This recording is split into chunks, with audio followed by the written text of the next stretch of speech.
Hello everyone, my name is Anthony and welcome to my first episode on the Octavian server.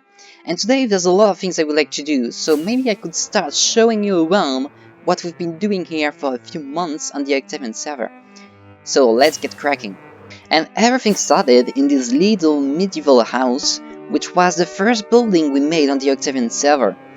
And by the way, those dragons are my sister's work, Kendra, and she's very proud of them, okay? And I also started to make redstone on this server. This was the first bit of it I've ever made. Next was, of course, this elevator, which took me quite a long time in order to be able to make this block here to change. Yeah, this little contraption took me a lot of time. Well, for a starter house, that was quite cozy, in fact. Well, all the dormitories there. We had the super smelter here. And of course we had all the farms we needed here, like the pumpkin farm, melon farm, flower farm also, and here we have our berry farm. But we soon decided that wasn't big enough and we needed a much wider place in order to settle our base. So we moved to here, where we decided to change the style of building from medieval with our starter house to a more dwarven-like style, as you can tell by the two dwarves guarding the place. Here is a little minigame we've made, I'm going to show you it later. Here is our shop, and that is our trading center. And I've gotta say, to be fair, it's quite efficient. We've got like all the kind of villagers we need. We haven't had any issues, well, we had some, but not that much issues with villagers not restocking. So yeah, that was basically quite handy to have it. And here is going to be Erebor from the Lord of the Ring.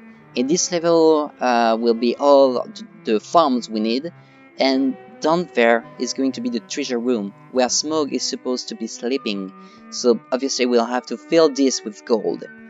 And also here we've got our diamond vault, and as you can see, we are not lacking of diamonds, and I think we're like the richest team, or maybe the second richest team of the server. So yeah, we're doing well here. But what took us most of our time, well, most of my time, was all the minigames we've made. And here we've made a replica of Iskar's Run minigame. So basically what people have to do is buy these entrance keys, throw it around here, and then... oh, I got lucky there. The doors will open or not, it's all random. And here, I've been lucky too. So when people come here, they have either a choice between the blue room, the green room, and the red room. The red room is the easiest one, and the people will get 1 gold key if they manage to enter here. The blue room will be 2 keys, and the green room is going to be 3 keys. So yeah, let's check the blue room. Okay, I didn't make it. If they do get a gold key, they then can come here, throw it on the carpet. I said on the carpet.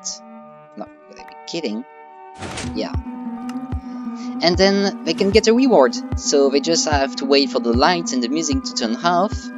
And let's see, there's basically different kinds of reward they can get. Okay, that's a common one. They can get the goodies and keep the shulker too. And I don't know if I should show you all the prices they can get, but I'm going to do it anyway. So these are the kind of common goodies you can get. Those are the rare ones, epic ones, and finally the mega jackpot.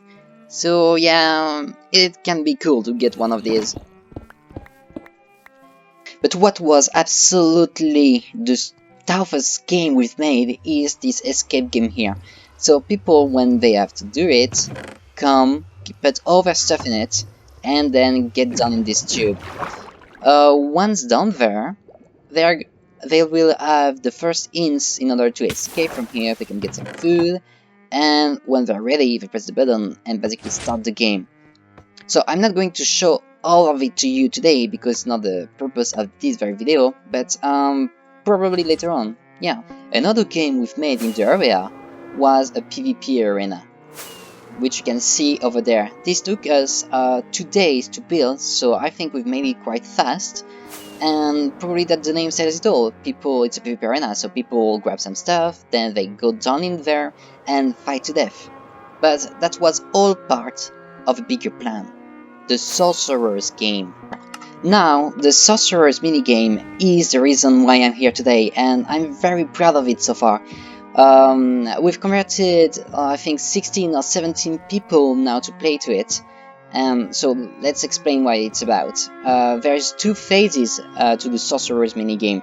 The first one is for people to become sorcerers. They first are novices and then apprentices, and they have to do a few quests in order to become a real sorcerer. So the quests are pretty simple at the beginning. They get hints down there, and then they have to follow what's written in those books, which will lead them at some point to PvP arena and then to the escape game. So those two mini games we made were part of the sorcerer game. When they've become a sorcerer, they can choose between those 5 guilds: the Herbalists, the Night Sorcerers, the Storm Masters, Firebenders, and Blood Sorcerers. So they can choose between all of these guilds. When they've done so, they have to be with their fellow sorcerers and build the best academy possible. And maybe some of you noticed it, but I'm wearing a leather cap, a orange leather cap, which means I am a firebender. When they become a sorcerer, they can start the second phase of the game, which is basically to build the best academy possible.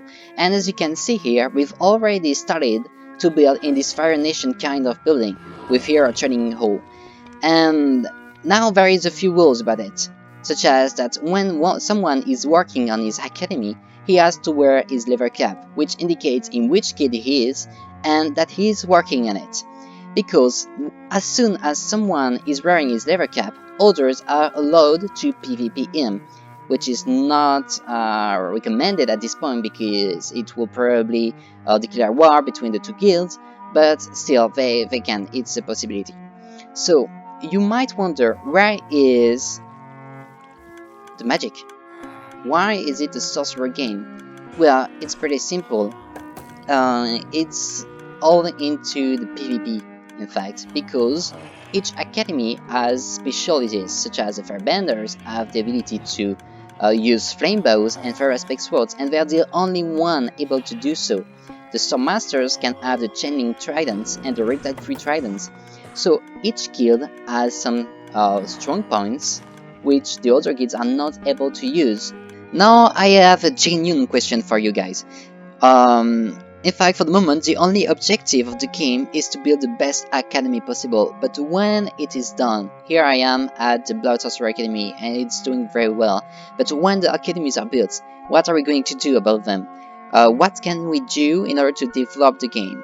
That's where, if you can and have any suggestions, I would be very glad to hear them. For now, I hope you've enjoyed the video. It was quite short and I hope not that boring, as I had a lot of things to show you around here. But maybe it could be better in the next episodes. So I hope you've enjoyed the video, and if you did, please subscribe, leave a comment, and that's a few seconds for you but a huge help for us. So thanks a lot and bye!